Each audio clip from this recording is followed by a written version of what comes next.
조선 왕실의 기록에는 차마 입에 담기 힘든 비극이 숨겨져 있습니다. 8살 어린아이가 불타는 구들장 위에서 서서히 죽어갔던 그날, 사람들은 그것을 형벌이라 불렀지만 역사는 그것을 비극이라 기록했습니다. 선조 39년, 이미 쉰을 넘긴 왕의 뒤늦은 등남은 축복이 아닌 재앙의 전조였습니다. 당시 세자였던 광해군은 이미 10수년간 국난을 극복하며 그 자질을 증명해 왔으나 그에게는 치명적인 약점이 있었습니다. 바로 후궁의 몸에서 태어난 서자라는 굴레였습니다. 그런 광해군 앞에 나타난 적통 왕자 영창대군. 정비인 임모광후의 몸에서 태어난 이 아이의 존재는 즉시 조정의 공기를 바꾸어 놓았습니다. 명분을 중시하던 사대부들에게 갓 태어난 아기는 세자를 위협할 가장 강력한 정치적 도구가 되었습니다. 늙은 왕은 적통 아들에게 마음을 기울였고 세자의 자리는 모래성처럼 흔들리기 시작했습니다. 이것이 훗날 벌어질 참극의 첫 번째 기록입니다. 선조가 승하하고 광해군이 왕위에 올랐을 때 영창대군의 나이는 고작 3살이었습니다. 왕실의 법도대로라면 이미 세자가 견고한 자리를 잡고 있었기에 어린 왕자는 그저 대궐의 귀한 손님으로 남아야 했습니다. 하지만 권력의 생리는 결코 어린아이의 무고함을 기다려주지 않았습니다. 영창대군을 지지했던 소북 세력은 몰락했으나 그를 왕으로 추대하려 했다는 영모의 불신은 꺼지지 않은 채 광해군의 발밑을 뜨겁게 달구었습니다. 어린 대군은 어머니 임목대비의 치마폭 안에서 세상의 풍파를 알지 못한 채 자라났습니다. 대비는 아들을 지키기 위해 처절하리만큼 눈을 감고 귀를 닫았으나 궁궐의 담장 너머에서는 이미 아이의 운명을 결정지을 날카로운 붓끝들이 움직이고 있었습니다. 적통이 살아있는 한 왕권은 온전할 수 없다. 이 잔인한 문장이 조정의 공기를 지배하기 시작했습니다. 광해군 역시 처음에는 어린 동생을 아끼려 했을지도 모릅니다. 그러나 대신들의 빗발치는 상소와 칠서의 옥이라 불리는 강도 사건이 영창대군과 결부되면서 형제의 정은 차가운 정치적 계산으로 변질되었습니다. 결국 강화도로 유배를 떠나야 했던 8살 소년의 눈에 비친 세상은 어떤 모습이었을까요? 화려한 궁궐을 떠나 나룻배에 몸을 실었을 때 아이는 자신이 다시는 어머니의 품으로 돌아갈 수 없음을 직감했을지도 모릅니다. 기록에 따르면 영창대군은 유배지로 향하는 내내 울음을 그치지 않았으며 곁을 지키던 나인들조차 차마 그 눈을 마주보지 못했다고 전해집니다. 그것은 한 개인의 불행을 넘어 조선이라는 나라가 명분이라는 이름 아래 가장 약한 존재를 어떻게 제물로 삼았는지를 보여주는 서늘한 풍경이었습니다. 이후 강화도의 좁은 방에 갇힌 어린 대군에게 허락된 것은 오직 사방이 막힌 벽과 차갑게 식어가는 밥상뿐이었습니다. 임목대비는 매일 밤 아들을 위해 기도했지만 그 기도는 궁궐의 높은 담을 넘지 못했습니다.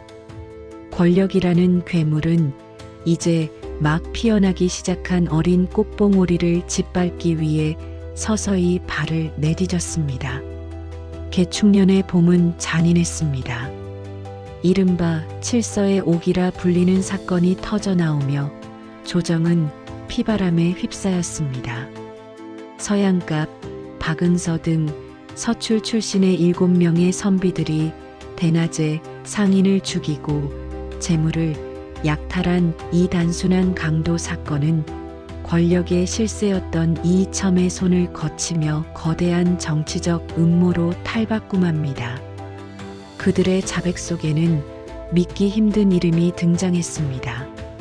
바로 영창대군과 그의 외할아버지 김재남이었습니다. 기록에 따르면 이이첨은 고문과 회유를 통해 이들로부터 영창대군을 옹립하려 했다는 허위 자백을 받아냈습니다. 이것은 단순한 범죄가 아니라 국통을 흔드는 대역죄였습니다. 사헌부와 사간원의 관리들은 벌떼처럼 일어나 어린 대군을 처벌하라고 외쳤습니다. 그들에게 8살 아이는 보호받아야 할 생명이 아니라 왕권을 위협하는 잠재적 역적일 뿐이었습니다. 당시의 실록은 이 상황을 냉정하게 기록하고 있습니다. 대신들은 나이가 어리다고 해서 법을 어길 수는 없다며 광해군을 압박했습니다. 광해군은 수차례 거부하는 신용을 했으나 결국 대세를 거스르지 못한다는 명분하에 동생의 관작을 박탈하고 강화도로의 유배를 허락합니다.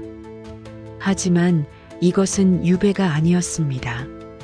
돌아올 수 없는 길을 떠나보내는 소리 없는 사형 선고였습니다.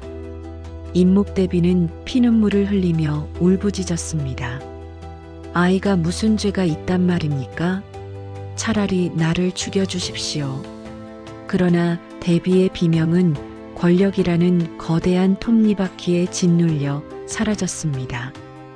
영창대군을 지지하던 이들은 모두 하옥되거나 처형되었고 대군을 감싸던 목소리는 궁궐 안에서 완전히 소멸했습니다.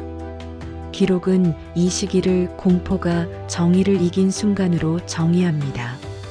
명분이라는 이름의 칼날이 가장 날카롭게 빛나던 때 조선의 법도는 한 어린아이의 목숨을 담보로 왕의 자리를 공고히 하려 했습니다.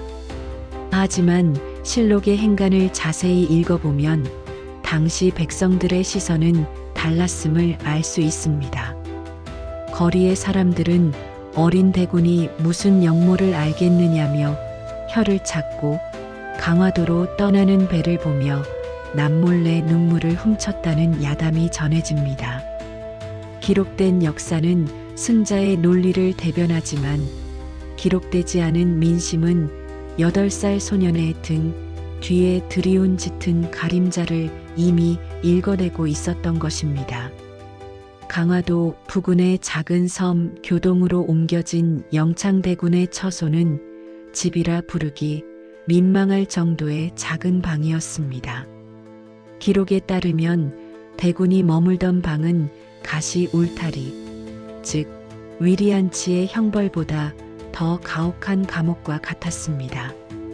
외부와의 소통은 완전히 단절되었고 아이를 돌보던 나인들조차 하나둘씩 쫓겨나거나 사라졌습니다. 강화부사 정항은 광해군의 최측근이자 이이첨의 수하로 그에게 내려진 암묵적인 지시는 단 하나였습니다. 대군이 스스로 목숨을 끊게 하거나 흔적 없이 사라지게 하라. 이 대목에서 우리는 역사 이면에 숨겨진 해석에 주목해야 합니다. 단순히 유배를 보낸 것이라면 왜 그토록 가혹한 감시가 필요했을까요? 당시 강화도 주민들의 증언을 토대로 한 야사들을 살펴보면 영창대군은 좁은 방 안에서 창살 너머로 보이는 하늘을 보며 매일같이 어머니 임목대비를 불렀다고 합니다. 하지만 간수들은 대군에게 밥조차 제대로 주지 않았으며 때로는 썩은 음식을 주어 아이의 기력을 고의로 쇠하게 했습니다. 더욱 서늘한 해석은 당시 조정의 침묵에 있습니다. 영창대군이 겪고 있는 고초를 모를 리 없었던 수많은 관리 중 누구 하나 아이의 처우 개선을 강하게 주장하지 않았습니다. 그것은 광해군에 대한 충성이라기보다 권력의 칼날이 언제 자신을 향할지 모른다는 공포에서 기인한 비겁한 침묵이었습니다. 명분과 예법을 목숨보다 소중히 여긴다는 조선의 사대부들이 고작 8살 아이가 굶주림과 추위에 떠는 것을 방관했다는 사실은 조선 성리학의 가장 어두운 단면을 드러냅니다. 숨겨진 기록들에 따르면 정왕은 대군을 죽이기 위해 여러 번 기회를 엿보았습니다. 하지만 왕실의 종친을 대놓고 살해하는 것은 훗날을 도모하기에 너무나 큰 정치적 부담이었습니다. 그래서 그들은 사고를 위장한 가장 잔인한 방법을 고안해내기에 이릅니다. 그것은 아이의 몸에 직접 칼을 대지 않으면서도 가장 극심한 고통 속에서 생을 마감하게 만드는 악마적인 발장이었습니다. 강화도의 차가운 바닷바람이 방안까지 스며들던 그 겨울, 영창대군은 자신이 왜 이곳에 있는지, 왜 어머니는 오지 않는지 물을 힘조차 잃어가고 있었습니다. 방 밖에서 들리는 간수들의 거친 발소리와 뗄나무를 싸는 소리는 소년에게 다가올 죽음의 서곡이었습니다. 이제 역사는 영창대군이라는 이름을 지우기 위한 마지막 단계, 즉 증살의 참극으로 치닫고 있었습니다. 광해군 6년 2월에 강화도는 살을 애듯 차가웠으나 영창대군이 갇힌 방의 온도는 비정상적으로 치솟기 시작했습니다. 강화부사 정왕은 대군을 살해하라는 밀명을 수행하기 위해 인륜을 저버린 방식을 택합니다. 그것은 바로 증살, 즉 구들장에 불을 과하게 떼서 사람을 쪄 죽이는 잔인한 처형이었습니다. 간수들은 대군이 머물던 좁은 방의 문을 밖에서 단단히 걸어 잠그고 벽을 흙으로 발라 공기조차 통하지 않게 막아버렸습니다. 이후 그들은 아궁이에 쉴 새 없이 장작을 밀어 넣었습니다. 방 안의 온도는 사람이 견딜 수 있는 수준을 넘어섰고 바닥은 살을 태울 듯 뜨거워졌습니다. 8살 아이는 뜨거운 바닥을 피해 벽을 짚고 문고리를 붙잡으며 울부짖었을 것입니다. 하지만 밖에서는 그 비명소리를 지우기 위해 일부러 소란을 피우거나 모른 척 침묵했습니다. 기록에 따르면 대군은 뜨거움을 견디지 못해 창살을 붙잡고 살려달라 애원했으나 정왕의 수하들은 창문마저 판자로 막아버렸다고 전해집니다. 이 비극적인 죽음의 현장은 실록의 대군이 유배지에서 병으로 죽었다는 짧은 문장으로 세탁되어 기록되었습니다. 그러나 이후 인조 반정으로 광해군이 폐위된 뒤 드러난 진실은 참혹했습니다. 아이는 뜨거운 열기에 온몸이 짓물러 터진 채 차가운 벽에 머리를 기대고 숨을 거두었습니다. 죽음의 순간 그 소년이 마지막으로 떠올린 것은 궁궐의 화려함이었을까요? 아니면 자신을 버린 형에 대한 원망이었을까요? 조정은 이 죽음을 두고 오랫동안 침묵했습니다. 광해군 역시 동생의 부고를 듣고도 별다른 반응을 보이지 않았다고 전해집니다. 그것은 자신의 자리를 지키기 위해 치러야 했던 필요한 희생이라 자위했기 때문일지도 모릅니다. 하지만 이 잔혹한 증살 사건은 훗날 광해군이 폐위되는 결정적인 명분이 됩니다. 정적들은 영창대군의 죽음을 천륜을 저버린 폐륜이라 규정하며 칼을 갈았습니다. 한 아이의 고통스러운 비명은 결국 한 왕조의 권력을 뿌리째 흔드는 거대한 폭풍이 되어 돌아왔습니다. 이 사건은 조선 왕실 역사상 가장 수치스럽고도 잔인한 살인으로 남았습니다. 명분을 지키기 위해 어린 생명을 도구로 삼았던 권력자들, 그리고 그 참극을 알면서도 눈을 감았던 지식인들.